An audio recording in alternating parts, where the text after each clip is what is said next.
Mil Spec Ops Monkey here. I have the privilege of interviewing today a new buddy of mine, Garrett Ziegler. And Garrett is got a very interesting background. He was part of the Trump team and the White House, and he's got a story to tell. And so, with that, welcome, Garrett. I think people are going to really want to hear what you have to say.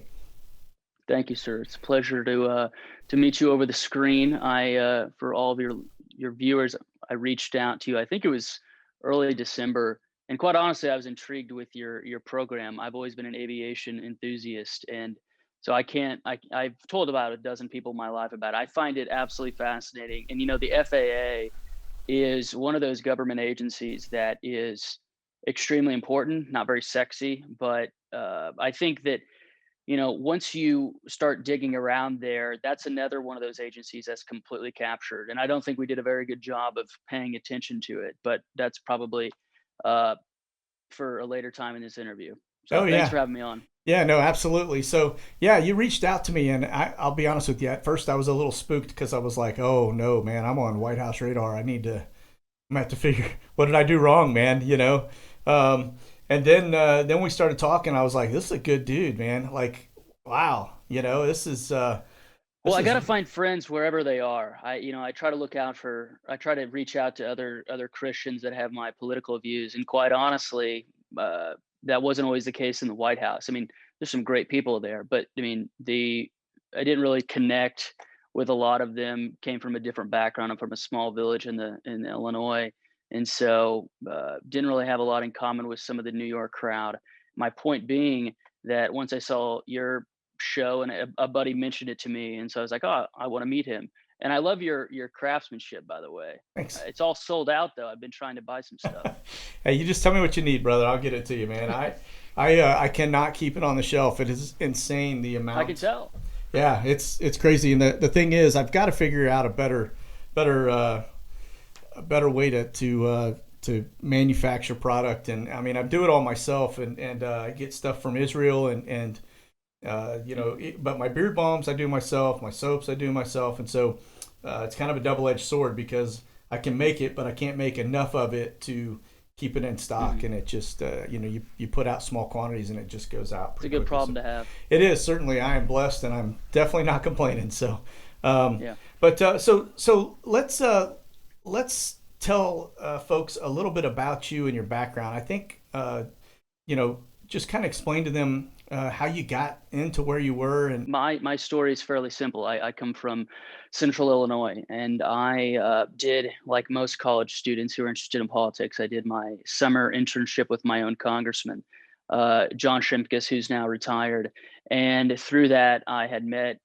This is in 2016. So after the president won, I got together with another Illinoisan and I got an internship there. And through that internship, I found that people in my life don't really have a lukewarm opinion about me. They either uh, find me a little bit too strong of coffee, or they really love me. And so through that internship, I met some people and then got a job after I graduated college. I got you. And so I am the young person in the room. I'll start off with that. And I think that it is um, a little bit weird that throughout the coup, and I will call it a coup, although Yeah, it's a postmodern coup. Throughout the coup, I would meet with certain people who had evidence, citizens who could obviously tell this was an embarrassment to the country. We had people, putting up pizza boxes on windows. They would be sort of surprised that I would be working there. And I told you before we started the interview that I sort of keep my beard grown out to hide my age a little bit. But the fact of the matter is that I was there for almost 2 years, and you could say I kept my head down and took a lot of notes. And so I have a viewpoint that is very unique. I have no motivation to write some tell-all book, no monetary interest whatsoever. And so I'm very happy that you're having me on the show today because I hope to do about a half a dozen of these on people's programs that I respect to try to get the truth out there. And the truth is a little bit unbelievable. And I think that's why this interview will hopefully pique everybody's interest that watches your show, but probably disappoint a fair number of them. So I know you yeah. don't believe in trigger warnings, sir, as I don't, but there's mine. Yeah, no, that's okay.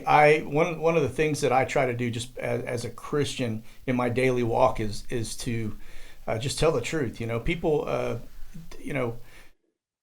need to hear the truth, and that's, I think, kind of a sad situation that we're in terms of the political environment, and that we're all caught up. We seem to be caught up on disinformation because it's pleasing to the ear, right? And so somebody Hmm. comes out and says something that sounds, great, and we all just kind of track to that. And I think what this will do is actually give people an opportunity to, see that, we're going to shine some light on some dark areas today, and show that, this is an ugly baby, right, so to speak, and we need. Truly, in every respect. And we had never been in this situation in American history. I think there have been three presidential elections stolen in 1824, which, from my favorite president, Andrew Jackson, then in 1876 and in the 1960, especially with the Chicago machine. But the level of fraud and the planning and execution of this one was truly unprecedented. Ergo, a lot of patriots, I would argue more than 50 million of them, uh, myself included, were arguing that we need unprecedented action to deal with this unprecedented criminality. We can sleep easy at night knowing that we did absolutely everything we could. I did, from my humble perch as a mid-level staffer, did absolutely everything I could to try to advocate for what I believed were the justifiable and commensurate actions that the president should have taken.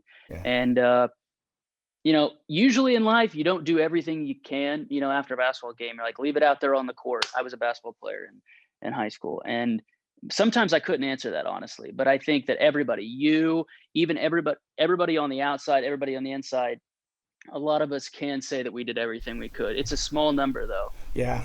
Uh, Yeah, without a doubt. So let's back up a little bit. You yeah, let's go. mentioned Yeah. being a mid level staffer at the White House. Can you tell us what was your role? What did you do Yeah. for the Trump admin? Yeah, so I worked in a very small office called the Office of Trade and Manufacturing Policy. That office was basically created for a gentleman named Peter Navarro. And like the National Economic Council, which was established by executive order in 1993 by Clinton, the office was meant to fulfill campaign promises, to do everything we can to onshore manufacturing jobs, to uh, decrease the trade deficit, to label China a currency manipulator, to bring to fruition all the things that the president had promised on the campaign with regard to our defense industrial base. Gotcha. And so we only had about 5 people in our office. It was led by Peter Navarro, and we were in the White House office. That's a designation. There's the Office of Management and Budget, National Security Council, Office of National Drug Control Policy. There's a tremendous amount of bureaucracy, even within the White House complex. And I think your viewers would find it very interesting that a material number of White House staff are actually careers. They're not even political appointees. Mm. Which, what does that mean? I mean, you can just look at the FEC contribution records, and most of the people who are career employees have a vested interest in the growing of the administrative and deep states, Yeah. and they vote accordingly. So Yeah. we're trying to implement policy at the Office of Management and Budget, for example, and you have people that secretly hate you, and sometimes not even so secretly. So that's where I worked. Didn't make a lot of money at all, but that's not what it's for. But Yeah. I will say that there are a lot of other people in the White House who probably worked as half as hard as our office. Truly, like, had basically, after the president, quote unquote, lost on November 3rd, they were already looking for other jobs. There were dozens of people that were literally taking interviews in the Eisenhower Executive Office building, while me, and to a greater extent my boss, were actively fighting the coup. Mm. These are stories that are not out there right now that have to get told, Yeah. because they bring an angle to this that explains, why didn't we get the birthright citizenship order that we were promised? Why do we still have tens of millions of illegals in the country? And that's partly because of staffing. So people basically were slow rolling you and not getting the job done. I kind of noticed that with Bill Barr. Yep. And I'd love to talk about everybody. By the way, I'm not going to go back to Washington. I'm moving my wife and kid back to rural America. I'm not going to become a lobbyist. So what I'm trying to say is, other people are in this weird Chinese finger trap situation where They want to tell the truth, but they also don't want to piss off people that could be their employer. Yeah. And so I just want to make that known that pretty much everybody's on the table. Okay. Uh, Feel free to ask anything. Yeah, no, absolutely, absolutely. So let's get to the meat of it, and because I ventured over to Telegram, and I was looking at some of your posts on there, and I was watching how one of the guys was driving a Rolls Royce into the office every day, and some of the other Yep. antics that were happening, that attorney or something. Pat But Cipollone, yeah, the White House counsel. yeah, so what? So let's kind of talk about what happened. You and I were going back and forth at midnight, 1 o'clock in the morning most of the time, talking about the environment and some of the things, and I had asked you at one point. I was like, I felt like, oh, we got this thing in the bag, and everybody was trust the plan and all the other things that were going on with it. And candidly, I just said, hey, what's our percent? What's our chance? Like, do we have this in the bag? And you were like, yeah. And I waited, and when you said 65%, man, my heart just went right into my stomach, because I thought that's not locked in, man. This could go south quickly. So I was like, do I need to buy more ammo, or we got this thing locked in? I think was my question to you, and you were like, yeah, both. Buy ammo, but at the same time we got 65% chance. And I was like, wow. And I think at the start of the postmodern coup, I was in Arizona for a week after the election, if that's what you want to call it.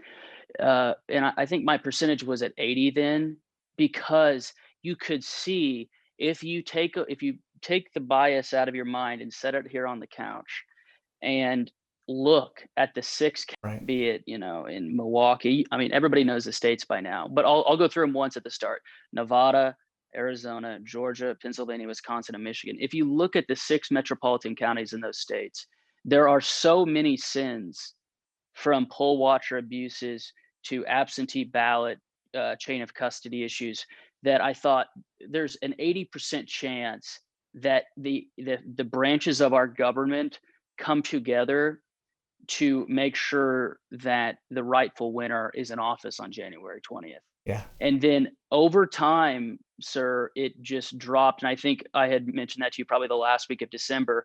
And I want to give some context to that 65% number, because all I did throughout the whole thing was try to tell the truth. There in the White House, it is not just as simple in the Trump administration as having a great idea and having the data and then getting it to the president. There were so many barriers and layers erected around him that it was a mission just to get the truth to him, and basically get him to remember, this is what we ran on. And I think for the people at home, we had a truly outsider president with a truly establishment staff. Now, I'm about the antithesis of establishment, but the overall gist, the 80-20 rule, were Bush people who basically don't care about manufacturing jobs and who care about being liked by the left. I mean, and what does that mean? What does that translate to your question directly? That means if you scream at the top of your lungs that under 42 USC 1974 and several other statutes, the paper ballots, the actual things that everybody wrote down, those have to be preserved for 22 months. All we should have done was literally take those 6 counties and hand count them, because the auditing companies, CNV, they're bought off too. The whole system is like a non-violent mafia. And at the dawns are like the tech overlords in Silicon Valley and George Soros and Zuckerberg and all these people. So what I'm trying to say is, when we did get the audits, that too was baked into the cake, and we didn't have live stream. And so why it was 65%, to get back to my original point, was this: the truth is overwhelmingly on our side. However, the world is a miserable, sinful place, and there are many people who have financial and other interest in the status quo. And the status quo is the dispossession of the United States. Basically, the United States becomes one giant 7-Eleven We have no national culture anymore. We don't have a people anymore, really. I mean, it just turns into one giant shopping mall. And I'm being very blunt because that is what most American cities are. You Yeah. don't feel like you're in the United States of America. And so the corporate people that were inside of the White House, the people who work at white shoe law firms and all of these things, they are either explicitly or implicitly supporting that establishment system. And it was frustrating, it doesn't even, frustration is not the right word. It Yeah. is exasperation that Gotcha. I experienced. It was almost like watching a chess match, right? And so I put a Yeah. piece together about the Sicilian defense, and it was how you basically are playing. You're playing offensively, defensively, if that makes sense, right? And so you're allowing your opponent to basically annihilate themselves through, Hmm. and so where they're just That's what keep. the Chinese are doing to us. Yes, exactly, yeah. And so we did it. We did it to the Soviet Union in the Cold War, right? We just kept playing the game and created all these phantom programs that they were out trying to keep up with, and they basically spent themselves into oblivion. And You can't possibly uh, assimilate these numbers. And that is a reality that some people will not accept. Now, that is a very cold analysis of it. What I believe to be the uh, fuller truth, if you want to use that, if I can use that language, is this is a strategy by the other side. They know that the actual stock of the country, black, white, whatever, does not want this. yeah, So to basically deracinate the middle class, which I think is leftism's ultimate goal. You have a elite at the top, and then you subsidize the peasantry at the bottom.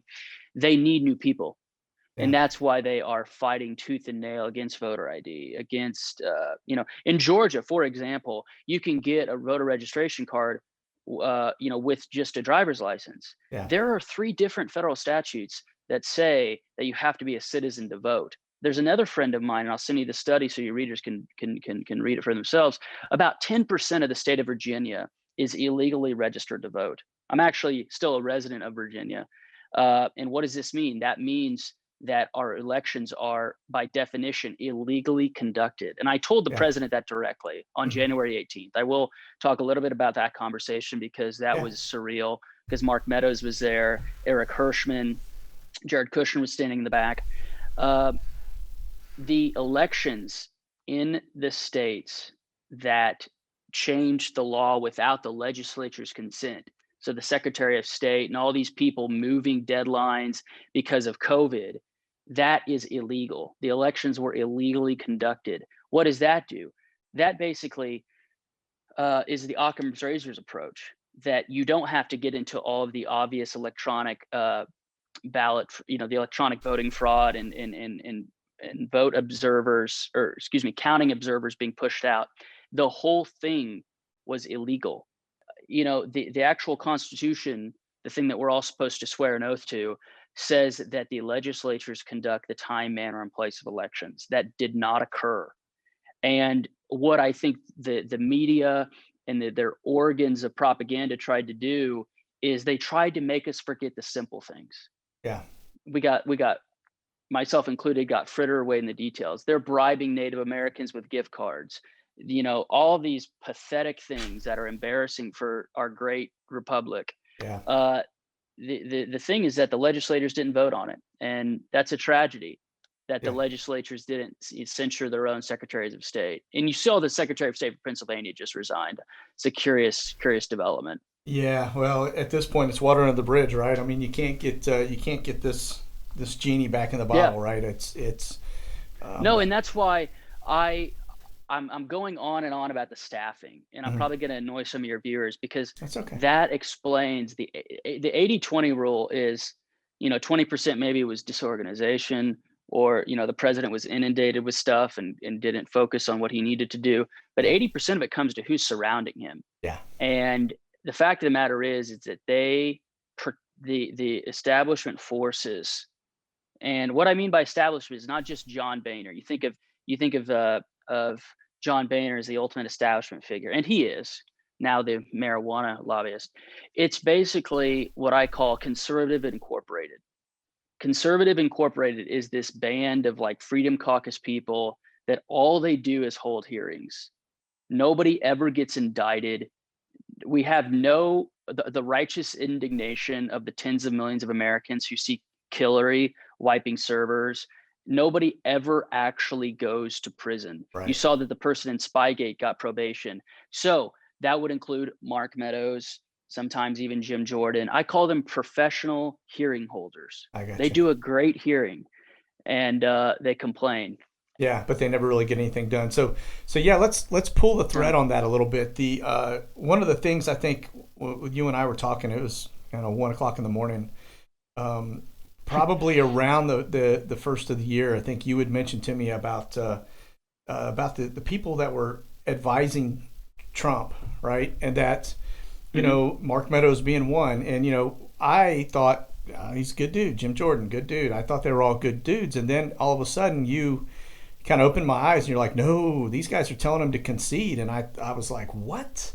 You got to be kidding me. And so, Well, it's not just concede. Some of yeah, them were. yeah, I can't comment. I'm not going to comment on anything I did not personally hear. okay, What I know to be absolutely true is that they were basically giving him no options. He would come up with a course of action, and they'd give him 3 reasons why it couldn't be done. oh, good, And all they were was no men. So basically, they were in effect telling him to concede, but they were basically just not effectuating his orders. And this happened dozens of times. The yeah, president would tell Cipollone or Meadows to do something, and they just wouldn't do it. yeah, They would. It's unbelievable. People could not imagine how many times he told them to do something, the meeting ended, and then the person who was going to get affected by that action, which the president directed, would then go to one of these people and say, the president told you to do this.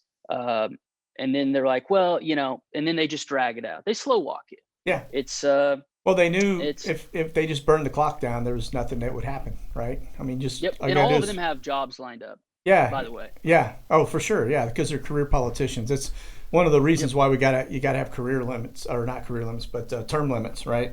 Just Hmm. get these people out. I agree with that. But And Cruz talked about that a lot, and I'm not a big fan of him, but he has brought that into the political sort of Overton window, and that was another failure of our administration. We didn't push that. We went with the wrong order of things. I think the president thought he could work with Paul Ryan. Paul Ryan is a snake. yeah, Everybody knows that now, and so instead of the tax bill, which I like in general, that should have been priority number 4, maybe. yeah, We should have started with infrastructure and immigration. And I know these are all hindsight 2020, sir, yeah, but I'm trying to give them the righteous frustration of somebody who is actually in the building and seeing this slow train wreck. And it's not all at the president's feet. He needs to have people he can trust. yeah, And a lot of people in my Telegram comments are asking, why didn't he fire them? I'm not sure.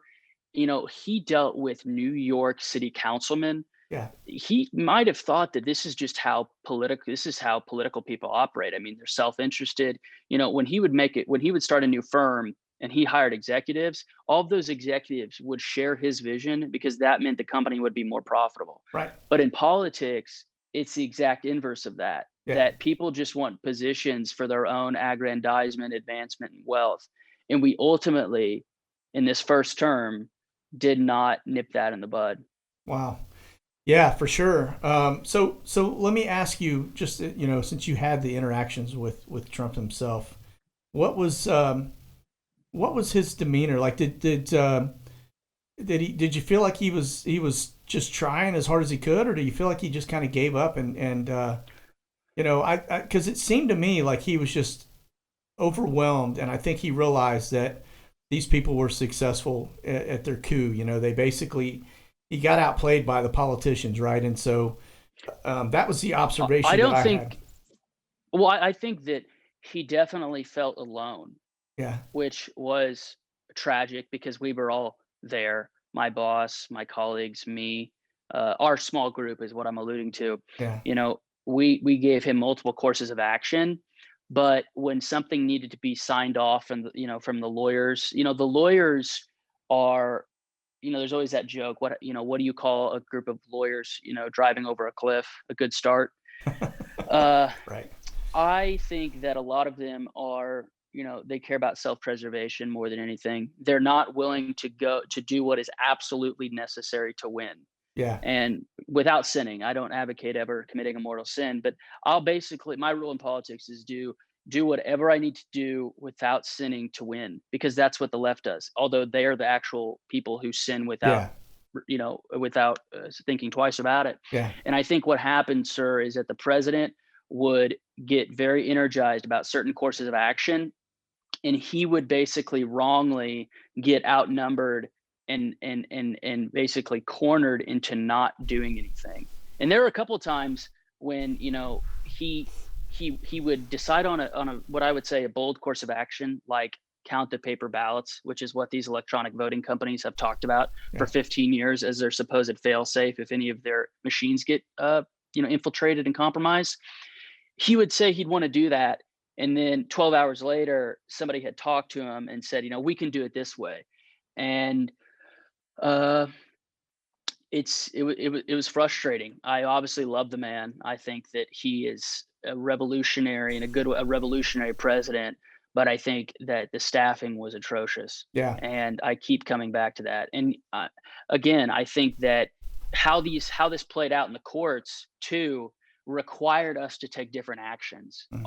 All these courts failed us. The institutions of government failed us, and they ruled it out on procedural grounds. And I can say for a fact that the president didn't give up, because on the 18th, he's wondering and he's asking these supposed white shoe high flying lawyers, sir, what actions can I take? All of the courts have ruled that I don't have standing on procedural grounds. I'm the president of the United States. What do you mean I don't have standing? It's my election. Yeah.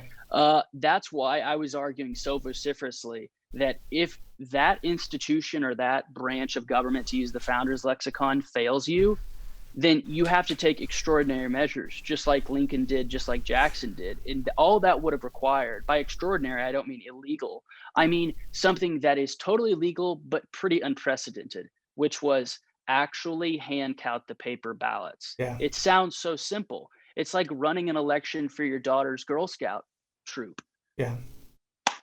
Yeah, it's just block and tackle stuff. Things that you think as an established country we would have the processes in place to do that, and it seemed like it was just I don't know. It just seemed like he got overrun by the people around him. I noticed that so many vectors. Yeah, well, and so that was the other thing too. I even noticed that his religious folks that would.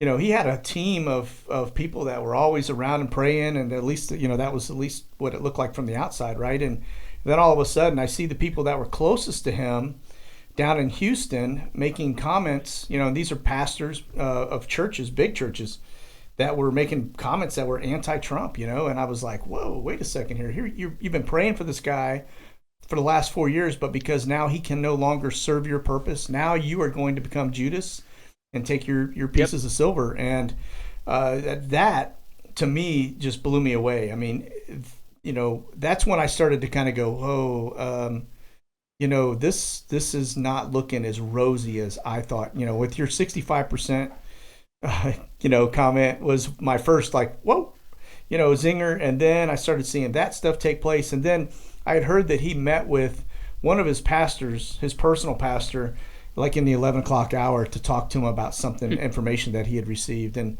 I still can't find that anywhere. I've been trying to dig and find that, but it was like at that point, it was like, well, what information could he have possibly gotten that where he needed to meet with his pastor to? And I want to just point out really quickly a key way that the president circumvented the normal establishment, liberal, soulless, political system we have now, which is talking directly to the people.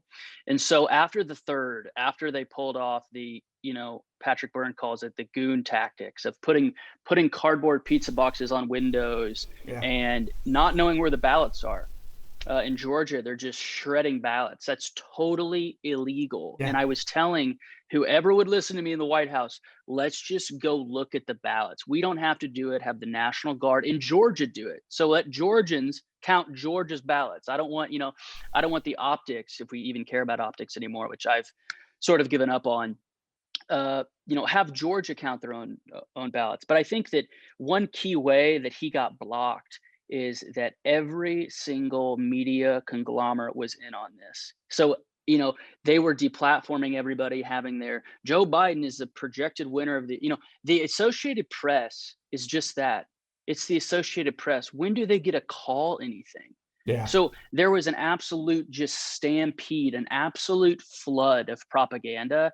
And what that did is to all of the what I call, very based or woke people on the right, they knew what was going on. They saw it. They're like, wow, the Epic Times is basically the only big outlet that is not submitting to the propaganda. But for the lukewarm people, the people that maybe like the president's views on the economy, but who weren't really in his camp, they still think that the institutions of the United States are not captured. They still think that the Associated Press is interested or even believes in absolute truth, Yeah. which they're not. You know this already, but I'm of course, but I'm saying that was their goal. Their goal wasn't to change our minds. Their goal was to get basically 25 million Trump voters that weren't really gun ho and make them think that he became a dictator, that wasn't stepping down, that wasn't accepting the will of the people. Yeah, we saw that, and that was pretty sad, actually. That Yeah, the angle that and they that's took. key to what happened on the 6th. Yeah, That's why they're doing a sham impeachment trial. I mean, the impeachment is nothing more than making sure he can't run again, and it's a demoralization campaign. I mean, you have forgotten more about the military than I know, but one of my buddies said after this, the reason why Saddam Hussein rapes your daughter and doesn't just kill her immediately is because he wants to humiliate you. yeah, And that's what they're doing. yeah, It's not enough for the president to be out of the Oval Office on January 21st. They have to humiliate us. yeah. And that's what it's about. Well, And they're using that tactic of the media saying that we're a bunch of violent, terrorists. And the FBI is putting up on billboards, if you have anything about the 6th, when we know there was Antifa, we know Jade Sackler was in the building, we know that John Sullivan was in the building. It's all just a big lie. yeah, yeah. Well, and I think they're using that lie. I actually think they may have other plans beyond just the impeachment piece. I think they're going to try to go after. I totally agree. Yeah, they're going to go after him for treason, and that could not end well. I mean, if they're successful and you get enough, these are bloodthirsty, right? You know what I'm saying? Yeah.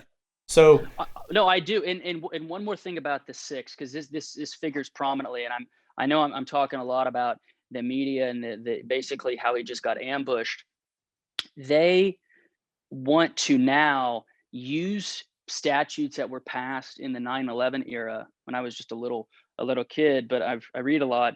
They're going to use the statutory definitions of like violent extremist to then go after Trump's base. So now everybody who went to the 6th is a potential violent extremist, which opens us up to domestic spying even more than what they did before. And Joe has no clue where he is. I mean, he's a geriatric. He's early onset dementia. Any honest physician would tell you that.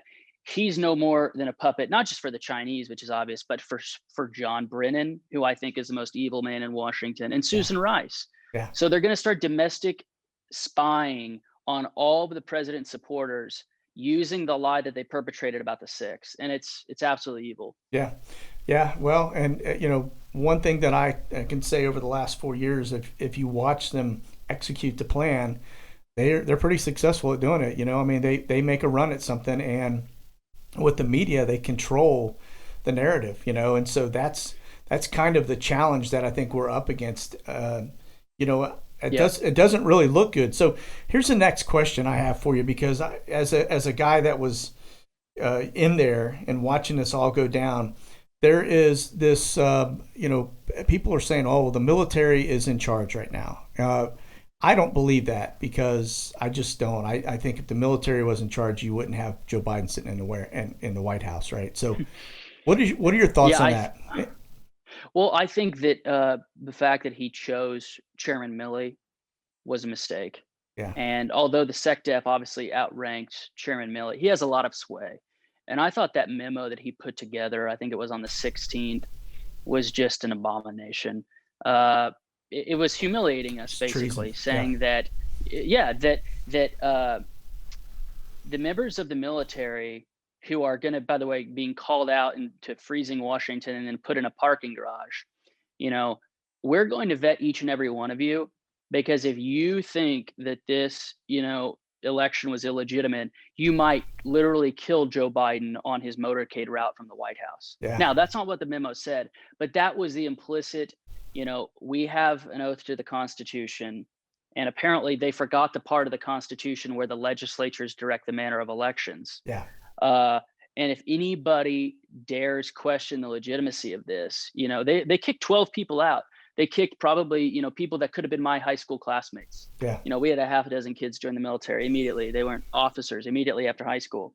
And the military in control is, well, first of all, I want to have the caveat of this. There sure. have been a lot of people on my Telegram, and maybe some of even your viewers, who say, Garrett is in his mid-20s. Garrett's the young guy in the room, and that is obviously true. That's why I've had every single public comment I've ever made about the postmodern coup say it is through the lens of somebody who doesn't have access to. I had the highest clearances, but I don't have access to every conversation that the chief of staff and the president shared. So I've Right. been very upfront about that. However, I'm also very resourceful, and I would argue a bit precocious. And there has been nothing in my almost 2 years of the White House, and especially in the last 8 weeks, to suggest that Mark Milley will defy Joe Biden and follow the Constitution rather than Joe Biden. Now, that is going to make a lot of people mad, but what I just said was factually correct. Yeah, The election for Donald Trump was conducted unconstitutionally, and we wrote all this in the reports. Dr. Navarro had us help him write those three reports. It's called the Navarro Report. You can look it up at his website, navarroreport.com, and it basically shows how it was strategically gamed unconstitutionally.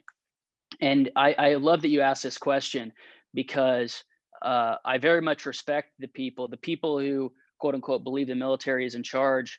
They could be, my family. yeah, Like, I don't, there's so many people that humiliate the people that believe that and say, how could you possibly, well, maybe those people think, that the left and maybe the upper brass of the Joint Chiefs of Staff care about the Constitution. yeah, And the hard reality is that a lot of them don't. yeah.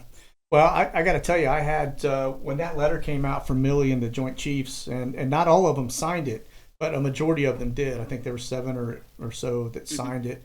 My first reaction when I read it was, this is treason writing this. Like, these guys. Well, and Milley is from that ilk. He's from the Princeton officer class. It's, Yeah, invade the world, invite the world. right. And they have a totally warped view.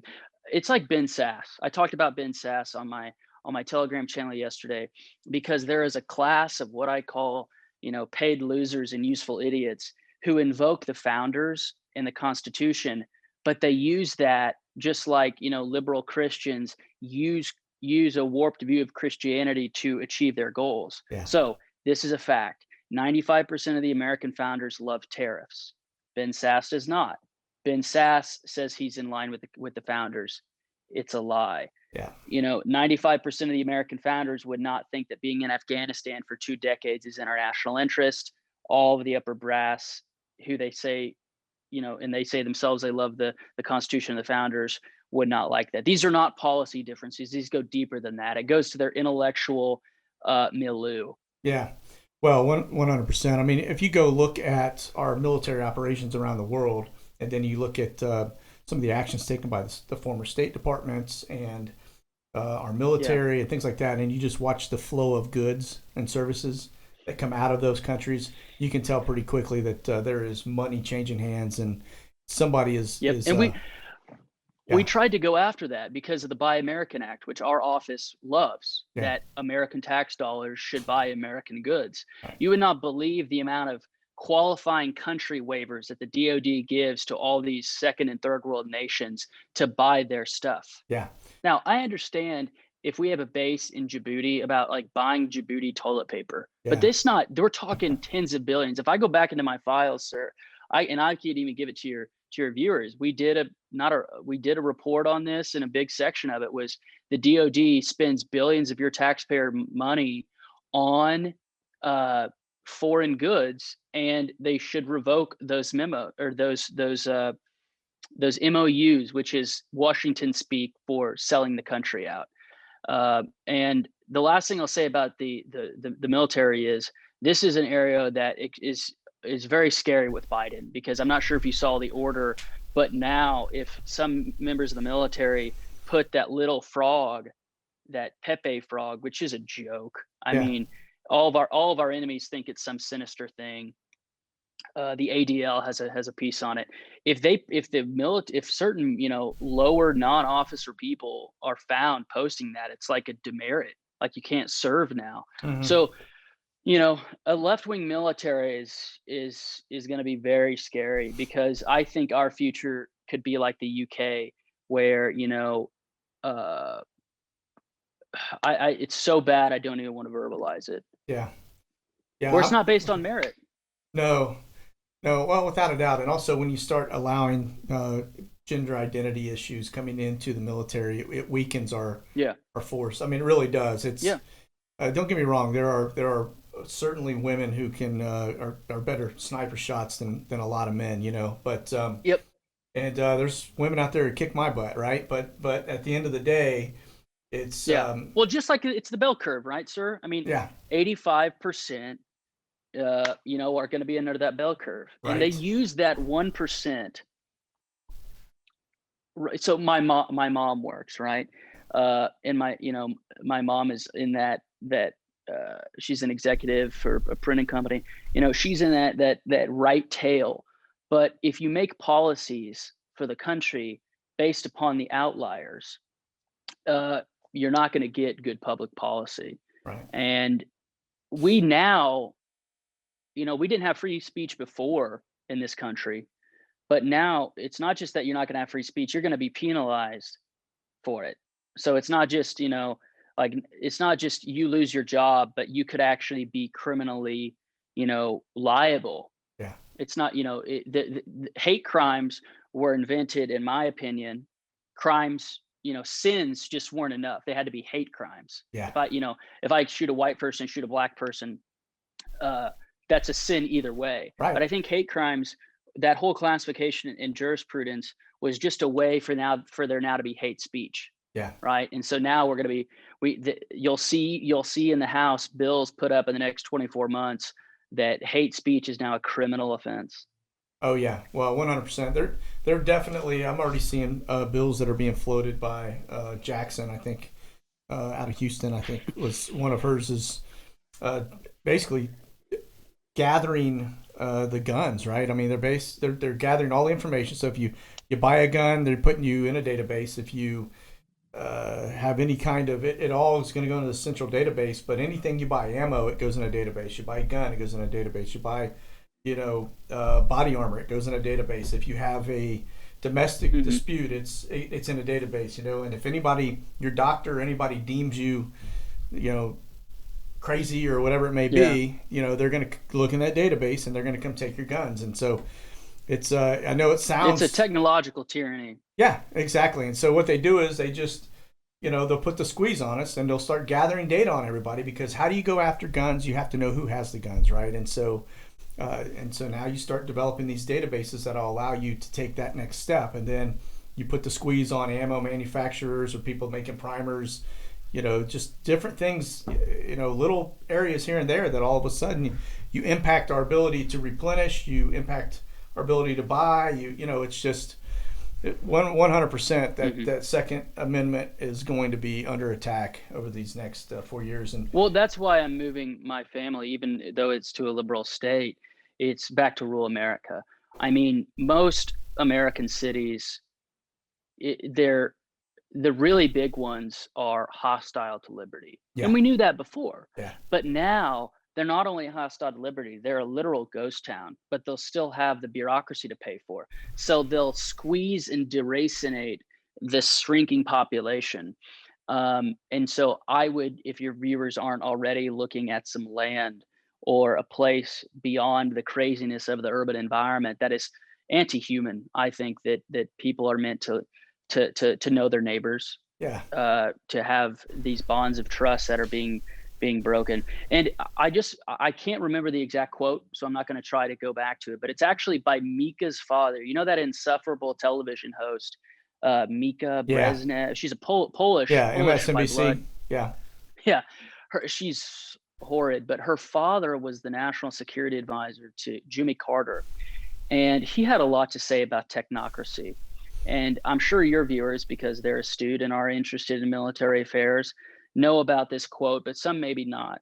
And I think what we're going towards is a surveillance state that then will have files on every person. Yeah. And so it's a weird type of tyranny that not every part of the world knows because they don't have the technology to do it. But how do we guard against that? I don't want to, as my fellow Generation Z members would say, sir, I don't want to just give black pills all the time. You know, what can we do in the immediate term? And I know this wasn't a question, but just real Yeah. quick, in the immediate term, it's to, first of all, have the self-awareness to know that any device can basically be connected to the internet, Yeah. just like the voting machines. I mean, that's a key part of their propaganda. The voting machines are connected to the internet. Yeah. That is, anything to the contrary is a lie. Any Jeff Bezos product that you have in your home has the ability to be compromised and listening to you. Yeah. And so each of us has to take stock of how we live and see, can I get by without that Apple Watch? And you probably can. Oh yeah. And if you keep feeding this beast and give up your liberty for just a little bit more convenience, you're going to find yourself in China Yeah. without maybe, the polluted rivers. Without even moving your house, man. Yeah, without a doubt. Well, it's funny you say that, because when I've mentioned that I worked for Lockheed Martin for almost 18 years, and I was getting read on to a program, and when I was over on F-35, I didn't know who DARPA was, right? But when I got over to missile and fire control, one of the first programs they were reading me on to was a DARPA program, and I was like, well, I need to figure out who the heck DARPA is. So I started researching them, and I'm like, well, they created LifeLog and Twitter and 23andMe, and which is DNA, Ancestry.com, Instagram, LinkedIn, YouTube, Google. They're a center node. Yeah, and so Epstein did some work with them. Yes, absolutely. And so as I started looking at their data collection, I'm like, this is mass surveillance. And when did we give up that freedom? 9/11 was when we just said, oh my God, if people are trying to kill us, if you need to go look in my closet, knock yourself out, right? And so that was when, and before we actually had all this technology that just advances continuously, very rapidly now, right? And so as I looked at that, I thought, man, anything that is smart has got the ability to track you, right? It's every technology that is out there now I've got it all around me. I've got from the earbuds to the TVs to the cameras to the iPads to the iPhone. It's all of this stuff that is all connected to a satellite, or a tower, then to a satellite, and they're just doing data collections, and they have these giant centers that are doing nothing but collecting data on every one of us. And so, and the NSA has national security agreements with basically every single technology company. Yes, that's that's public intel. Yeah, absolutely. And so now, if you think, oh well, I don't like this. I don't like the way this looks. It's try to back out of that. Now is they've got so many people hooked because it feeds the same stimulators as crack cocaine and sugar and all the other stuff that our minds need, right? And so people, when you wake up in the morning, what's the first thing you grab? Is your phone, right? Oh, what did I miss while I was sleeping? And coffee, yeah, exactly.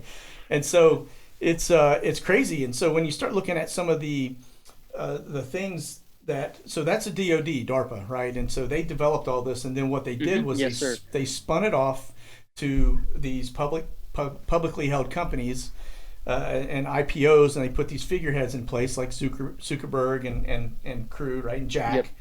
Jack Dorsey, right, and so they That's obvious. Yeah. I yeah mean, Zuckerberg, I mean, I call these lizard people. yeah yeah They're lizards. yeah, straight up, and it's just crazy because they put these people in charge of this, and now they are this speaking voice, but they're really representing the DoD at the end of the day. You know, that's their true shareholder, and the DoD is data mining all of it, everything from Amazon, so they know everything that we're doing, and so to unplug from that is going to be very difficult, right? And so Well, yeah, and now they're not even hiding it. They're public.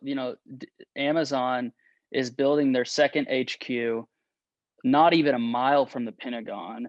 Amazon just won a huge contract, or was in, I think, litigation over a huge contract with the DoD. Eric Schmidt of Google was on the yeah DoD Business Advisory Board. I mean, if somebody wants to go to graphcommons.com, which is one of my favorite tools, or they can do this after they watch this, there's got to be some connection nodes between the upper brass of our DoD intel community that are already completed, the connection nodes, and Silicon Valley. I mean, Silicon Valley was a result of the Air Force yeah investments yeah in the Bay Area. So starting with Fairchild Semiconductor.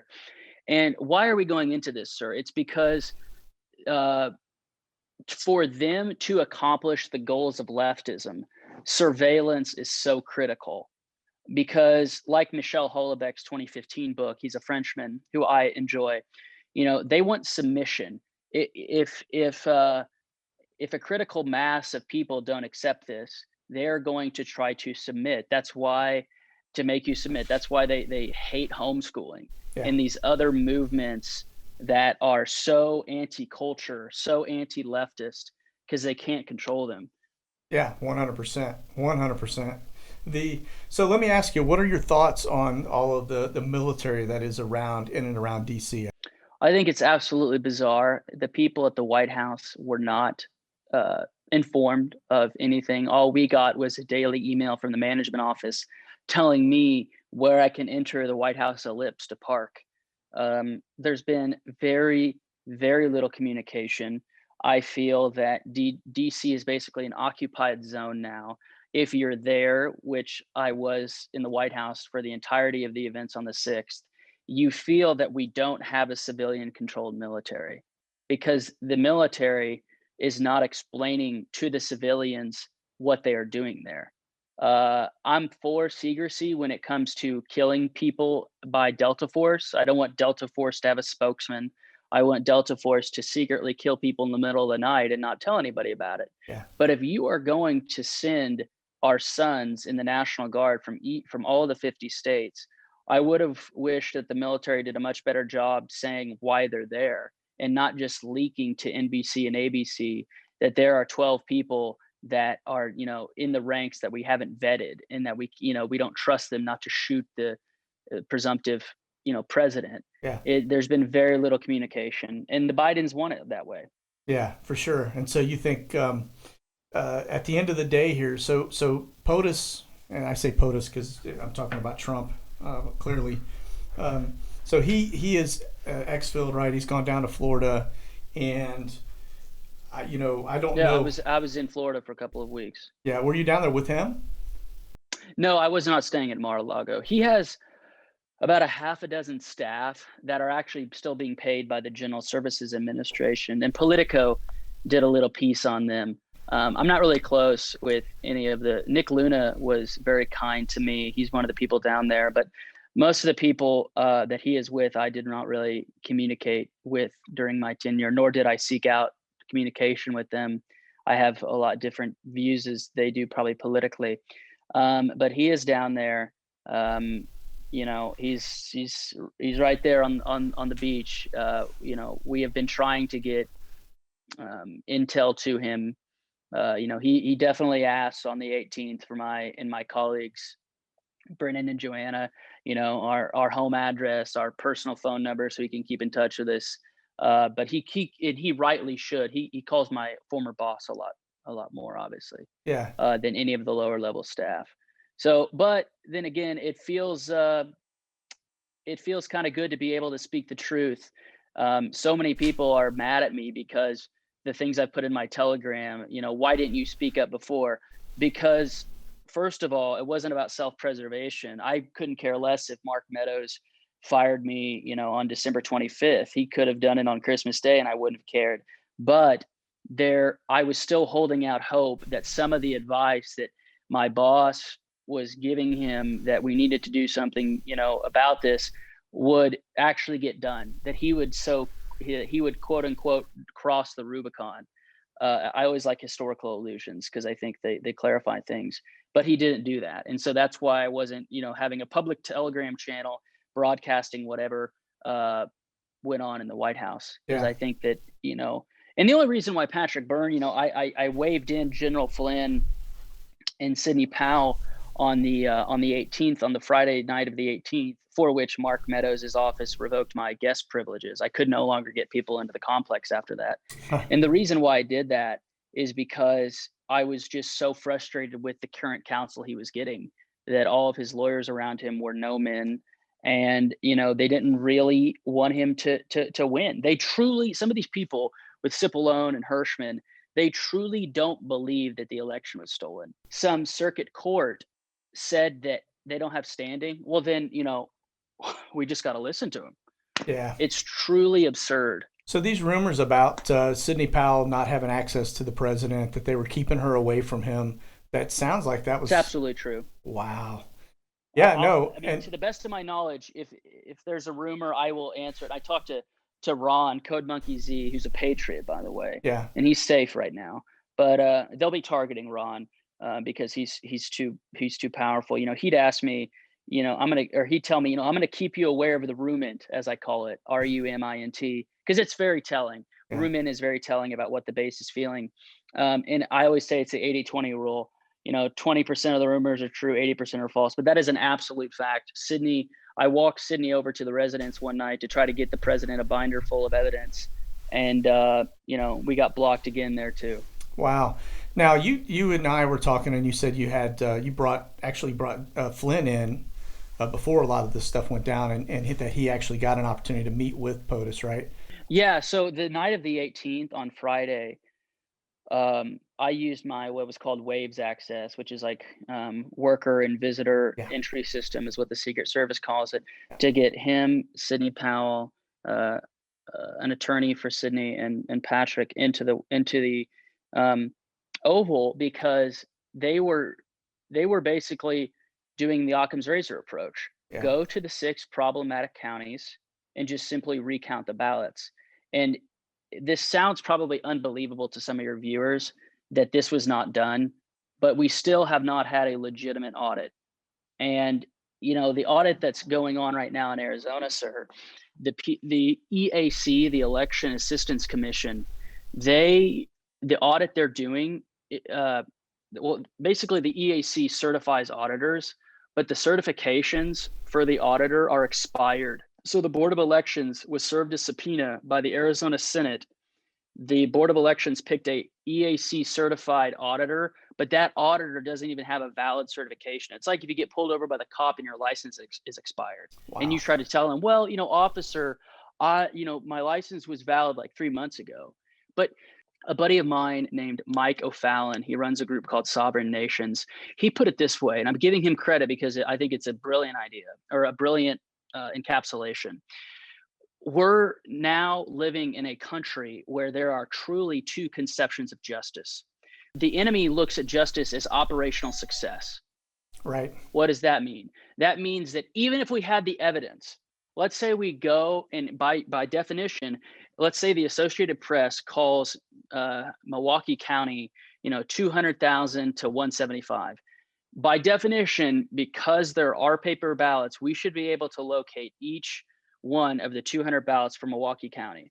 Let's say that it's not that Donald Trump won Milwaukee County by 32,000 votes. Even if we literally showed the left our stack is bigger than theirs, they would not accept it, because the result of that is not operational success to them. Right. So operational success is the only arbiter by which they view something. Now, that's probably abstract to a couple of people watching this show, but it all goes back, all differences are ultimately theological ones.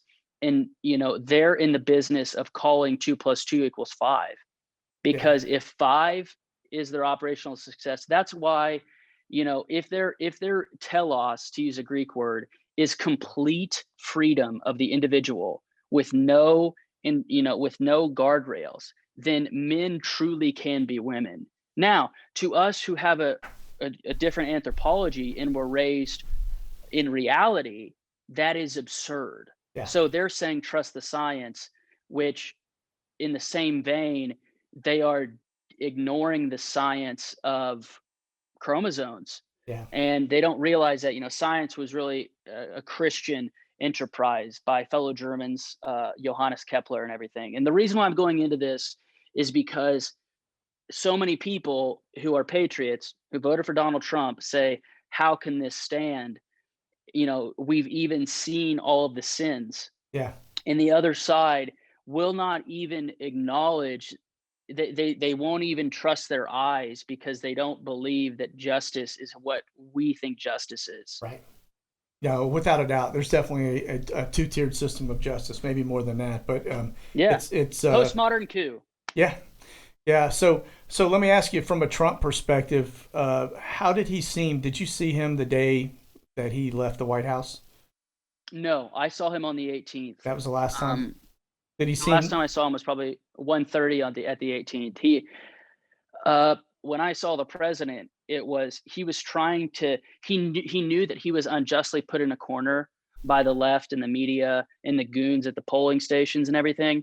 But every way out of that corner was blocked for BS reasons. Yeah. And that was my honest interpretation. Yeah. Now, somebody who had more access to him, somebody who saw him every day, uh, they might have a different take, but that's what the truth is. Yeah. Because if you were with him every day, why wouldn't you advise him to do this simple thing like 42 USC 1974? The last thing I'll say about how he felt is, some of this does fall on his shoulders because he is the president. And at the end of the day, in Truman words, the buck stops with Trump, and I don't think he ignored the staff like he should have had, like he Yeah. should have ignored. Well, I mean, he shows the pedigree of a true leader. At the end of the day, where he listens to his people, he gives them, stick and rudder and some guidance. But Yeah. I think, like most good men, you tend to trust people and just assume that they're going to do the right thing, and Yeah. That they share your vision. yes. And in corporate America, he could do that. Yeah. He truly won the only guy. Andy didn't serve in political office, but he was a general. Besides Andrew Jackson, he is the only one to have not served in political office, and he's the only one not to serve in the military office. So I think that it was a world, in one way, he knew politics better than all the politicians, but maybe he didn't understand the importance of staffing. And so when Reince took over and we had these horrible chiefs of staff, all 4 of them were bad. Yeah, and it was actually it was. It's a sad thing, and I don't know. I think if we could do those 4 years over again, we'd probably have a different outcome. To be honest with you, but I really, so the takeaway from what I gather is there is the military is not in charge. There is no secondary mission that's going to take place. They're going to lock up everybody in the White House, and Biden is going to go to jail. And even though he committed, many crimes. It was the illegal. Logan Act, right? Even the Logan Act for his previous stuff, he should have been convicted for. And these people are all made of And Teflon. John Kerry. Yeah, exactly, same thing. And so, and so it looks to me like we're just in speaking with you and my observations is that we're in for a hell of a 4 years. I don't see any other plan going on other than there's going to be a litigation about the impeachment. There's going to be a litigation about the obvious postmodern coup we just went through, and we'll see what happens. But right now, it's the office of the former president. That is a terrible reality. It's illegal, but I did all that I could. Yeah. Well, and you walk away with a clean conscience knowing that. Quick question is, what's next for you? What are you going to do? I'm becoming a dad. My boy is being born in May. Nice. And I'm gonna, I'm a German, so I saved the little salary I had at the White House, so I can take 6 weeks, and I'm a very frugal guy, and figure out what I want to do. I'm very interested in public corruption. I mean, I know the federal government well. I spent a tremendous amount of time on things that other people would find so boring, like all the entities that are in the Department of Transportation. Like, if you just look at the Department of Transportation from the outside, it's the most unsexy thing in the world. But you look at the FAA, they have so much power. And that's one of the tragedies, I think, of Trump term one, is that the immense power that the executive had, sir, was not completely utilized. Yeah. And we could have taken these very old institutions and made them great again. Yeah. And I hope that if he does get in office again, that he will consider making me his deputy chief of staff for personnel, because I have lists and structures ready to go, memos written on what we should do with all of these bureaucracies. And that's really a passion of mine. I'm a Clausewitz type of guy. I'm very interested in organizational structure. I think it's part of my German heritage. And I think the executive branch of the United States government is unsalvageable in its current state. Well, all right, man. So I know that we covered a lot, but we did. I hope that they found this of value. I think they will, and I really appreciate you taking the time to have this discussion. And like I said, it's not going to be pleasing to the ear on everyone, but there's a lot of love behind it and a lot of truth behind it. And if there is, sir, my final thing, if there is a plan that is being worked out in front of us, I think that at least 70 million people have now figured out that our institutions are captured. Yeah. So we can either sit on our ass, on our hands, and complain about that, or we can actually study and have a formidable political action. And I think that formidable political action should focus first on our individual secretaries of state and their voting systems. Yeah. And because if we get that, we have the numbers. We are the majority. We're being ruled by a hated minority of people. So that's the hope. That's the white pill, is that we have the power to change our institutions. If your viewers want to keep in touch with me, I'm on Telegram at Garrett Michael Z. And I think that I definitely want to come on again. Yes. And I appreciate everything you're doing. I appreciate your time, sir. God bless you. Yeah, no, absolutely.